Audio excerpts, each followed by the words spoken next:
Hi hello friends, the art of cooking ಚಾನಲ್ಗೆ ಸ್ವಾಗತ. ಇಂದು ನಾವು ನೆಲಬಸಳೆ ಸೊಪ್ಪಿನಿಂದ ಒಂದು ಟೇಸ್ಟಿಯಾದ ಸಾಂಬಾರನ್ನು ಹೇಗೆ ಮಾಡೋದಂತ ನೋಡೋಣ. ನಾನಿಲ್ಲಿ 1 ಕಪ್ಪಷ್ಟು ಅವರೆಕಾಳು ಹಾಗೂ ತೊಗರಿಬೇಳೆಯನ್ನು ಚೆನ್ನಾಗಿ ತೊಳೆದು ಸ್ವಲ್ಪ ಅರಿಶಿಣ ಹಾಕಿ 3 ವಿಷಲ್ ಮಾಡಿಸ್ಕೊಂಡಿದ್ದೀನಿ.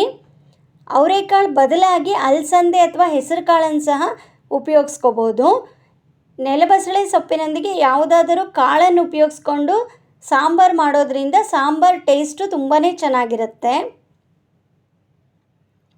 ಆದಷ್ಟು ಎಳೆಯದಾದ ಸೊಪ್ಪುಗಳನ್ನೇ ತಗೊಳ್ಳಿ. ಈ ಸಾಂಬಾರಿಗೆ ಬೇಕಾದ ಪದಾರ್ಥಗಳು ತೆಂಗಿನ ತುರಿ, ಕೊತ್ತಂಬರಿ ಬೀಜ, ಸಾಸಿವೆ, ಬೆಳ್ಳುಳ್ಳಿ, ಹುಣಸೆಹಣ್ಣು ಹಾಗೂ ಒಣಮೆಣಸಿನ್ಕಾಯಿ. ಮೊದಲಿಗೆ 1 ಸ್ಪೂನಷ್ಟು ಕೊತ್ತಂಬರಿ ಬೀಜ ಹಾಗೂ ಸಾಸಿವೆಯನ್ನು ಚೆನ್ನಾಗಿ ಹುರ್ಕೊಳ್ಳಿ.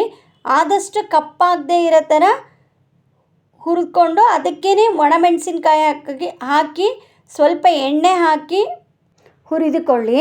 ಇಲ್ಲ ಅಂದರೆ ಮನೆಯಲ್ಲಿರೋ ಸಾಂಬಾರು ಪೌಡ್ರನ್ನೇ ಹಾಕಿ ಸಹ ಸಾಂಬಾರು ಮಾಡ್ಕೋಬೋದು. ಇವೆಲ್ಲ ಪದಾರ್ಥಗಳು ಹುರಿದು ಆರ್ಲಿಕ್ಕೆ ಇಟ್ಕೊಂಡು ನೆಲಬಸಳೆ ಸೊಪ್ಪನ್ನು ಆದಷ್ಟು ಚಿಕ್ಕದಾಗಿ ಹೆಚ್ಚಿಟ್ಕೋಬೇಕು. ಹುರಿದ ಬಾಣಲಿಗೆ ತೆಂಗಿನ ತುರಿ ಹಾಗೂ ಹುಣಸೆ ಹಣ್ಣನ್ನು ಸಹ ಹಾಕಿ ನಂತರ ಸಾಂಬಾರಿಗೆ ಬೇಕಾದ ಒಂದು ಒಗ್ಗರಣೆಯನ್ನು ಮಾಡ್ಕೊಳ್ಳೋಣ. 1 ಸ್ಪೂನ್ ಎಣ್ಣೆಗೆ ಸ್ವಲ್ಪ ಜೀರಿಗೆ, ಅರಿಶಿಣ ಹಾಗೂ ಬೆಳ್ಳುಳ್ಳಿ, ಬೇಕಿದ್ದಲ್ಲಿ 1 ಹಸಿಮೆಣಸನ್ನು ಸಹ ಹಾಕ್ಕೊಂಡು ಒಗ್ಗರಣೆ ಮಾಡ್ಕೊಳ್ಳಿ. ಬೆಳ್ಳುಳ್ಳಿ ಹಾಕೋದ್ರಿಂದ ಈ ಸಾಂಬಾರು ಟೇಸ್ಟ್ ಚೆನ್ನಾಗಿರುತ್ತೆ. ಬೆಳ್ಳುಳ್ಳಿ ಬೇಡ ಅನ್ನೋರು ಬೆಳ್ಳುಳ್ಳಿಯನ್ನು ಸ್ಕಿಪ್ ಮಾಡಿ ಹಿಂಗನ್ನು ಉಪಯೋಗಿಸ್ಕೋಬೋದು. ನೆಲಬಸಳೆ ಸೊಪ್ಪು ಮಿನಿಮಮ್ 3ರಿಂದ 4 ನಿಮಿಷದೊಳಗಡೆಗೆ ಬೇಯುತ್ತೆ. ಹಾಗಿದ್ರಿಂದ ಹೆಚ್ಚು ಬೇಯಿಸ್ಕೊಳ್ಳೋ ಅಗತ್ಯ ಇರಲ್ಲ. ಇದನ್ನು ಬೇಯಲಿಕ್ಕೆ ಇಟ್ಕೊಂಡು ಸಾಂಬಾರಿಗೆ ಬೇಕಾದ ಮಸಾಲೆಯನ್ನು ರುಬ್ಕೊಳ್ಳೋಣ. ನಾವು ಮೊದಲೇ ಹುರಿದಿಟ್ಕೊಂಡಿರೋ ಪದಾರ್ಥಗಳು ಆರಿದ ನಂತರ ಒಂದು ಮಿಕ್ಸಿ ಜಾರಿಗೆ ಇದೆಲ್ಲವನ್ನು ಹಾಕಿ ನಯಸ್ಸಾಗಿ ರುಬ್ಬಿಟ್ಕೊಳ್ಳಿ.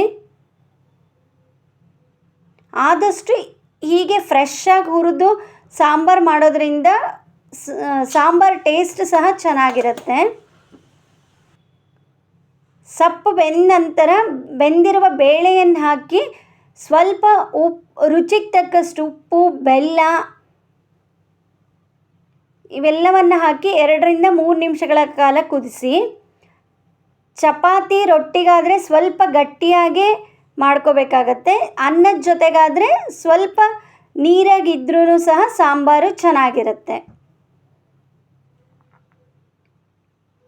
ಬೆಲ್ಲ ಹಾಕೋದ್ರಿಂದ ಟೇಸ್ಟ್ ಸಹ ಬ್ಯಾಲೆನ್ಸ್ ಆಗುತ್ತೆ, ರುಚಿ ಕೂಡ ತುಂಬಾ ಚೆನ್ನಾಗಿರುತ್ತೆ.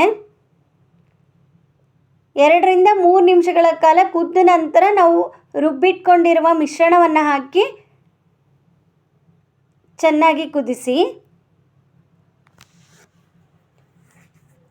ಈಗ ರುಚಿಯಾದ ನೆಲಬಸಳೆ ಸೊಪ್ಪಿನ ಸಾಂಬಾರು ರೆಡಿ.